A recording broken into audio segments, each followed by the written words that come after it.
3B हम file कर रहे हैं, है ना।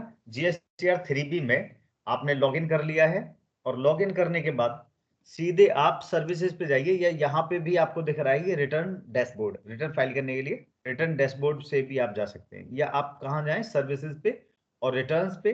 रिटर्न्स के बाद रिटर्न डैशबोर्ड, यहाँ से भी आपको मिल जाएगा। ठीक है, तो रिटर्न डैशबोर्ड पे आप गए, इस तरीके से आपको ये देखिए रिटर्न डैशबोर्ड दिखेगा। जब आप अपना ये फाइनेंशियल ईयर, किस ईयर और पीरियड आप सेलेक्ट कर लेंगे, जैसे अभी अब नवंबर में है तो अक्टूबर का फाइल कर सकते हैं ना, अक्टूबर का हम फाइल करते हैं। ये देखिए, तो यहाँ कह रहा है कि आपने GSTR 1 जो है क्वार्टरली ऑप्ट कर रखा है ना। तो ये तो आप क्वार्टर कंप्लीट हो जाएगा, उसी के बाद एक्टिवेट होगा ये। तो GSTR 3B की ही हम बात कर रहे हैं।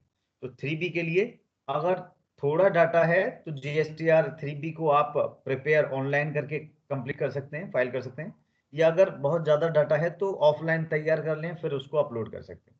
ठीक है, तो प्रिपेयर ऑनलाइन से हम शुरू करते हैं, जिसकी लास्ट डेट आपको दे रहा है 24/11। तो ये इस तरीके से कुछ मैसेज आपको दे रहा है, आप चाहें तो इसे रीड कर लें, है ना। डिटेल्स देता है कि क्या चीज़ों का आपको ध्यान रखना है। इन पे कुछ लेट फी है, थोड़ा लेट फाइल किया था इन्होंने, तो वो भी मैसेज दे रहा है। अब GSTR 3B, दैट मीन्स आपको सेल्स का ब्यौरा देना है, सिर्फ अपनी सेल्स का, और सेल्स का ब्यौरा भी जो आप दे रहे हैं उसकी समरी यहाँ रहेगी। बहुत डिटेल्ड बिल 1 by 1 आपको नहीं अपलोड करने हैं, सिर्फ आपको समरी देनी है ना। तो समरी सेल्स की रहेगी यहाँ, और इवन कुछ जो रिवर्स चार्ज जिन पे अप्लाई करता है, ऐसी परचेज का ब्यौरा भी आपको यहाँ देना पड़ता है। ठीक है, तो ये देखिए क्या क्या ये बोल रहा है। सबसे पहले, do you want to fill the nil return, और नील रिटर्न अगर आप फाइल करना चाहते हैं तो वो कब होगा, जबकि आपने किसी महीने में, है ना, जैसे मान लो अगर नवंबर चल रहा है, अक्टूबर में हमने कोई सेल परचेज ना की होती, कोई सेल नहीं की है, कोई परचेज नहीं किया है, तो हम नील रिटर्न फाइल कर सकते थे। लेकिन क्योंकि हमने वहां परचेज किया हुआ है, इसलिए यहाँ ये इसको एक्टिव एक्टिव ही नहीं दिखा रहा है, हम यहाँ नील रिटर्न फाइल ही नहीं कर सकते। तो यहाँ दिया हुआ भी है कि nil form GSTR 3B for a tax period can be filed if have not paid any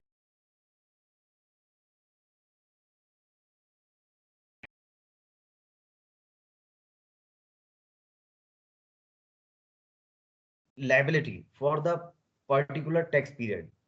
तो दिए हुए टैक्स पीरियड के लिए कोई लाइबिलिटी आपकी ना बनती हो, तब आप नेल रिटर्न फाइल कर सकते हैं, है ना। इनके केस में तो आप देख रहे हैं कि थोड़ा पेनल्टी भी है, तो लाइबिलिटी है इनकी। तो इन सूरतों में जब आपने सेल किया है, परचेज किया है, या लाइबिलिटी है, तो आप नेल रिटर्न फाइल नहीं कर सकते, है ना। आपको ब्यौरा देना ही पड़ेगा। और नील रिटर्न फाइल करने का तो बड़ा सिंपल तरीका, आप यस करते और नेक्स्ट करके बस सबमिट करना था, सिंपल OTP से या EVC से आप वेरीफाई कर देते बस। लेकिन नील नहीं है, ब्यौरा देना है। तो इनका सेल्स का ब्यौरा कुछ ऐसे है, देखिए। और एक जो केस है हमारे पास में, इनका ब्यौरा है हमारे पास, और क्या क्या हमें इसमें कैसे करना है वो देख लीजिए। तो GSTR 3B में सेल्स का ही ब्यौरा है। तो यहाँ कह रहा है, have you made any supply of goods और सर्विसेज, आपने कोई सप्लाई की है गुड्स या सर्विसेज की। सप्लाई मीन्स सेल्स किया है कोई, है, सेल्स का पूछ रहा है। और शामिल करते हुए ऐसी सप्लाईज को भी जो निल रेटेड हैं, एग्जेम्प्ट हैं, या नॉन GST सप्लाईज, है ना। जो जिन पे टैक्स चलता है वो तो देनी देनी है ब्यौरा उनका, लेकिन ऐसी भी सप्लाईज का सेल्स का ब्यौरा देना है जिन पे जो निल रेटेड है। निल रेटेड का मतलब है जिन पे 0% GST चलता है। एग्जेम्प्ट, जिनको GST माफ कर रखा है, जैसे आप दाल चावल है, साग सब्जी फल फ्रूट, ये सब GST एग्जेम्प्टेड है। नॉन GST का मतलब है जैसे जो GST में के दायरे में आते ही नहीं है ना, जो कि कोई और टैक्स जिन पे एप्लीकेबल होते हैं, जैसे एल्कोहल, जैसे पेट्रोलियम प्रोडक्ट्स, तो वो नॉन GST सप्लाईज हैं। इनको शामिल करते हुए आप अपनी सप्लाईज का या सेल्स का ब्यौरा यहां देंगे। ठीक, निल रेटेड और जीरो रेटेड दो अलग अलग चीजें। निल रेटेड का तो मतलब है जिन पे 0% जीएसटी चलता है। एक रेट है 5%, 18%, 12% की तरह 0%। ठीक है, निल रेटेड। और जीरो रेटेड हम उन आइटम्स को कहते हैं, जीरो रेटेड, जिन पे जो कि जब आप एक्सपोर्ट करते हैं या एसईजेड यूनिट को, एसईजेड क्या है, special economic economic zone, SEZ unit जो गवर्नमेंट ने एक्सपोर्ट वगैरह को प्रमोट करने के लिए डेवलप किए हैं, उस उसमें किसी यूनिट को आप सप्लाई करते हैं, किसी कंपनी को आप सप्लाई देते हैं, तो आप उसे क्या क्या बताते हैं, जीरो रेटेड। ठीक है, तो ये सारी सेल्स का ब्यौरा, चाहे वो टैक्सेबल है या इस तरह की कुछ है, उनका ब्यौरा अगर है आपका पिछले महीने का, तो आपने यस करना है, और अगर नहीं है तो नो कर देना है। यहाँ एक चीज और है, और received to reverse during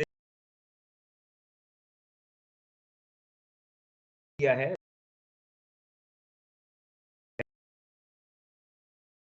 reverse charge apply करता हूं।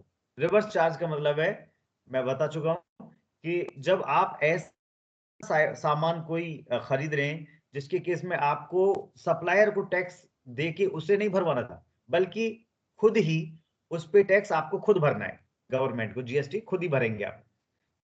जनरली क्या होता है कि आप अपने सप्लायर को ही टैक्स जो है बिल अमाउंट के साथ दे देते हैं, वो जाके भरता है। लेकिन जिन पे रिवर्स चार्ज होता है उस केस में आपने उसके जरिए नहीं देना है, बल्कि खुद ही उसको भर देना है।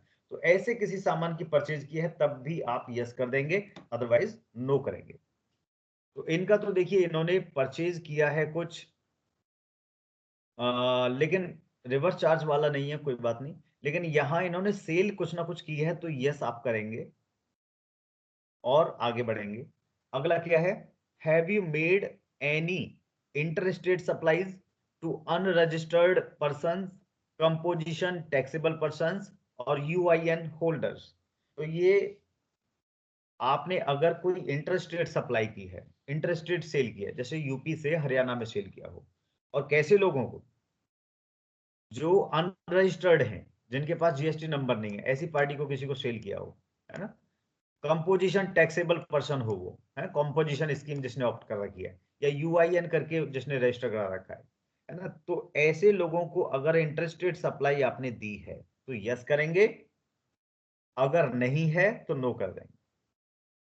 Do you have any claim reversal of input tax credit ITC on purchase of goods और रिसीप्ट ऑफ सर्विसेज। आपने अगर कोई ऐसा आइटम खरीदा था जिस पे आपने जीएसटी पे किया, तो आप जानते हैं कि वो जीएसटी जो आपने पे किया है वो आपके अकाउंट में क्रेडिट हो रहा होगा, दिखा रहा होगा, इनपुट टैक्स क्रेडिट के रूप में दिखा रहा होगा, उसको आप क्लेम करना चाहेंगे जरूर। तो अगर करना चाहते हैं तो दैट मीन जब भी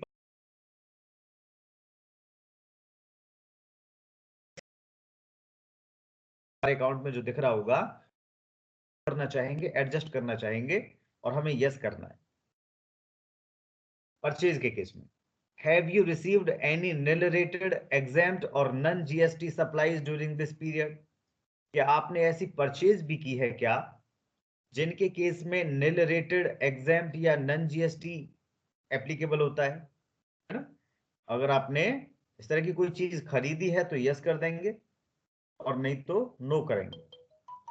do you have any interest और लेट फी, अगर है, हालांकि ये एक्टिवेट नहीं है, ये ऑटोमेटिकली आपको अगर बन रहा है तो दिखेगा आगे table. Do you have any tax liability due to GST TRN 1, तो ये अगर है तो ऑटोमेटिकली आपको जब आप आगे बढ़ेंगे नेक्स्ट करके तो ये सब दिखेंगे। तो देखिए यहां आपने ये सब जो ऑप्ट कर लिए यस नो करके, जिन जिन के केस में आपने यस किया है वो टेबल आपको कंप्लीट आगे दिखाई देंगी, वो एप्लीकेबल है आपके केस में, जो एप्लीकेबल है वही दिखाई देंगे, और इनमें आपको डिटेल डालनी है। बाकी जिनमें आपने नो कर दिया है वो टेबल ही दिखाई नहीं देंगी, एप्लीकेबल नहीं है, टेबल ही नहीं दिखाई देंगे, उनमें डिटेल आपको डालने की जरूरत नहीं। ठीक है, तो यहाँ आपने दिखाया है कि आपने कोई ऐसी आइटम सेल किए हैं जो कि टैक्सेबल हैं या फिर निल रेटेड एग्जाम्प्ट या नॉन जीएसटी वाले हैं, है ना, ये आपने ऑप्ट किया है। या आपने रिवर्स चार्ज वाला कोई आइटम परचेज कर रखा है तो आपको टैक्स खुद ही भरना है, तो यस किया हुआ है, ये टेबल आपको भरनी पड़ेगी। दूसरा यहाँ कह रहा है कि आपने क्या कोई आईटीसी क्लेम करना है जो आपने सामान खरीदते वक्त टैक्स पे कर रखा है, तो हाँ, हमने पिछले महीने सामान खरीदा था जिस पे टैक्स भरा था, उसको हम क्लेम करना चाहेंगे। तो ये दो टेबल, और ये क्योंकि इनके केस में लेट फी भी एप्लीकेबल है, लेट फी दिखा रहा था शुरुआत में, तो वो लेट फी वाला कॉलम आपको दिखाई देगा। देखिए जरा, system generated summary of GSTR 3B, GSTR 1 reverse charge, चलिए ये हटाते हैं, हम आगे चलते हैं।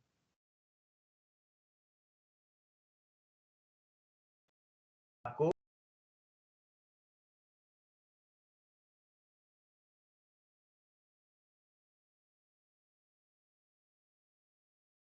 इनवर्ड सप्लाईज, तो आपने जो आउटवर्ड सप्लाईज की हैं, आउटवर्ड सप्लाई जो की है मतलब सेल जो आपने की है, चाहे वो टैक्सेबल है या नॉन टैक्सेबल, अलग तरह के निल रेटेड वगैरह है, एग्जाम्प्ट वगैरह है, उनका ब्यौरा आपको इस टेबल में देना है।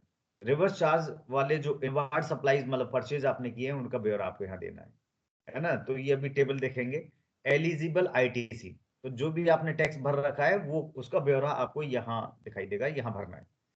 इंटरेस्ट एंड लेट फी यहाँ 70 रुपये इनका दिखाई रहा है, इन्होंने कुछ लेट कर दिया था पिछला रिटर्न, तो उसका लेट फी वगैरह है। Please confirm below guidelines for refund IGST, तो यहाँ आपको ब्यौरा जो देना है, देखिए जरा, inward taxable supplies other than zero rated, nil rated and exempted. तो आउटवर्ड सप्लाईज जो टैक्सेबल सप्लाईज है, जो सेल्स हैं आपकी, उनका ब्यौरा आपको यहाँ देना है।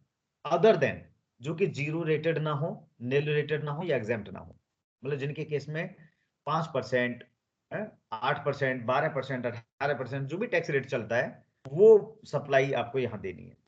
ठीक है, तो टोटल टैक्सेबल वैल्यू कितने लाख करोड़ की सेल्स थी आपकी उन आइटम्स की, वो अमाउंट डाल देंगे, वैल्यू डाल देंगे, समरी देनी है सिर्फ, डिटेल ब्यौरा नहीं। इंटीग्रेटेड, अगर आईजीएसटी उनके केस में लगता था तो आईजीएसटी भर देंगे, अगर सीजीएसटी एसजीएसटी करके तोड़ के ब्रेकअप दे सकते हैं तो वो सीजीएसटी और एसजीएसटी आप दे देंगे। ठीक है, अगर आइटम ऐसा है जिसके केस में आईजीएसटी चलता है तो IGST, otherwise CGST and SGST करके तोड़ के आप ब्रेकअप दे देंगे। यहां दूसरा बी, आउटवर्ड टैक्सेबल सप्लाईज जो जीरो रेटेड हो, और जीरो रेटेड हम बात कर चुके हैं जब हम किसी एक्सपोर्ट यूनिट एक्सपोर्ट करते हैं किसी को, हमारी सेल एक्सपोर्ट सेल होती है, या हम SEZ यूनिट को सेल करते हैं, उसको हम कहते हैं जीरो रेटेड। जीरो रेटेड का ब्यौरा आपको यहां देना है ना। तो कितने लाख करोड़ की सप्लाई थी, और इसके केस में आईजीएसटी आपको देना होगा। जीरो रेटेड मतलब जो SEZ और एक्सपोर्ट को आपने सप्लाई किया है, उसके केस में आईजीएसटी बनेगा। जबकि निल रेटेड एग्जाम्प्ट का ब्यौरा आपको सी में देना है। यहां निल रेटेड मतलब जिसपे 0%, जैसे 5%, 18%, ऐसे 0% टैक्स बनता है, और एग्जाम्प्ट जो कि जीएसटी जिनसे जो माफ किए गए आइटम, उनका ब्यौरा, वो लाख करोड़ में कितना सेल आपने किया उसका ब्यौरा यहां देना है। इस पे टैक्स नहीं रहेगा, 0% मतलब कितना टैक्स होगा, जीरो टैक्स होगा, तो उसका टैक्स नहीं दिखाना है, यहाँ पे टैक्स नहीं होगा उनको। ठीक, इसके बाद इनवर्ड सप्लाईज जो रिवर्स चार्ज जिन पे एप्लीकेबल होता है, आपने कितने लाख करोड़ का परचेज किया है, और उस पे आपने परचेज करते वक्त बिल के साथ पेमेंट नहीं किया जीएसटी का, तो आपने सीधा गवर्नमेंट को यहां भरना है उसको। होना क्या था कि आप परचेज के साथ में 18%, 5% या जो भी रेट था, वो जीएसटी भी उसको भरते अपने सप्लायर को, और सप्लायर आपका गवर्नमेंट को भरता।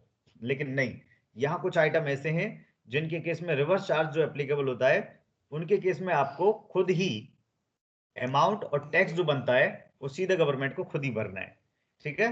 तो ना केवल परचेज सेल का ब्यौरा आप दे रहे हैं, परचेज का भी ब्यौरा आप देखिए कुछ केसेस में जिनमें रिवर्स चार्ज होता है, उन परचेज का ब्यौरा सर और कुछ परचेज एग्जांपल पे जितना टैक्स बनता है वो आपको डालना है। सर हाँ इसका, बताइए।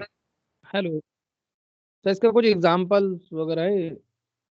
हाँ वो मैं बताऊंगा आपको, रिवर्स चार्ज जिन पे लगता है वो हम बताएंगे आगे। तो इनवार्ड सप्लाईज जिन पे रिवर्स चार्ज एप्लीकेबल होता है वो आप यहाँ टोटल अमाउंट डालेंगे, कितना आईजीएसटी या सीजीएसटी और एसजीएसटी बनता है वो डालेंगे, आगे बढ़ेंगे।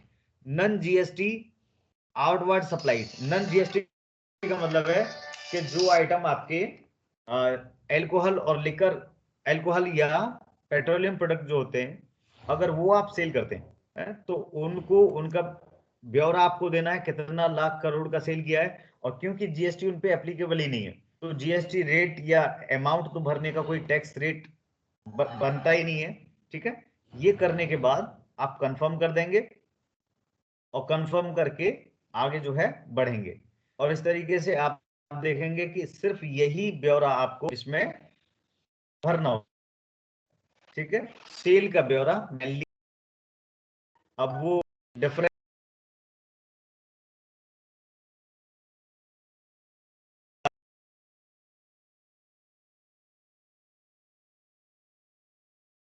हैं, सेल हैं आपकी, तो उनका भी अलग से ब्यौरा आपको 1 बाय 1 सेपरेटली देना है।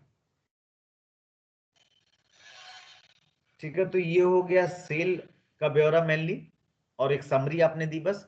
और eligible GST ITC input tax credit जो आपने पे किया है उसको आप यहां भर देंगे, परचेज के वक्त जो पे किया है। इंटरेस्ट एंड लेट फी यहां होगा। और इसके बाद आपने क्या करना है कि ये सब कंप्लीट करने के बाद सेव जीएसटीआर 3B, और फिर आपको इसकी समरी जनरेट करके बस सबमिट कर देना है। इस तरीके से आप जीएसटीआर 3B फाइल कर सकते हैं बहुत इजीली।